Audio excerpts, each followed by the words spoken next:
May inilabas ng precautionary hold departure order ang Manila Regional Trial Court laban kina Senator Jinggoy Estrada, dating DPWH Secretary Manny Bodoan at iba pang sangkot sa flood control scam. Ayon sa korte, posible raw kasi silang umalis ng bansa sa gitna ng investigasyon.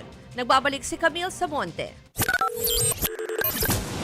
Wala pa mang formal na kaso sa korte, hindi napapayagang makalabas pa ng Pilipinas sina Senador Jinggoy Estrada, dating DPWH Secretary Manuel Bonoan at iba pang sangkot sa flood control scam.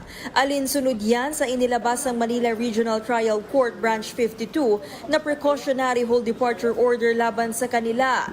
Kasama din dyan ang iba pang dating DPWH officials na sina Roberto Bernardo, Henry Alcantara, Gerardo Opolencia at ang yumaong si Catalina Cabral.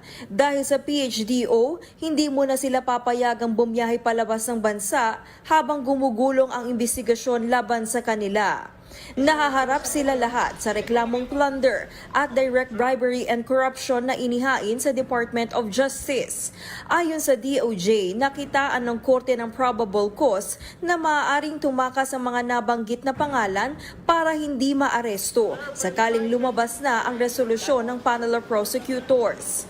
Kaya po siya precautionary hold departure order.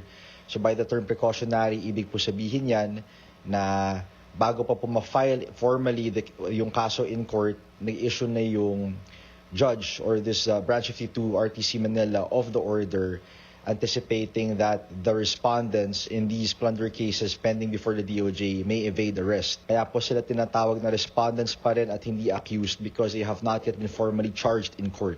Bago i-anunsyo ang PHDO, naghain naman kanina sa DOJ ng kanyang kontrasalaysay si Bonoan. Muli rin daw siyang aalis ng bansa at ipinaalam niya na ito sa DOJ. Matatanda ang nagpunta ng Amerika noong nakarang taon si Bonoan para samahan ang operasyon ng kanyang asawa. Hindi pa ko alam eh. Pero nakapagpaalam na kayo, sir? Nakapagpaalam na kayo? Hindi, nakapagpaalam pa. Pero sabi ng DOJ, walang saysay ang pagpapaalam ni Bonoan lalo't na ilabas na ng korte ang PHDO. Tanging ang korte lang din daw ang makakapagpasya kung papayagan pa si Bonoan na makalabas ng bansa. Nagbabalita mula sa Frontline, Camille Samonte, News 5. Mga kapatid, ako po si Ruth Cabal. Dito tayo sa totoo, dito tayo sa True FM.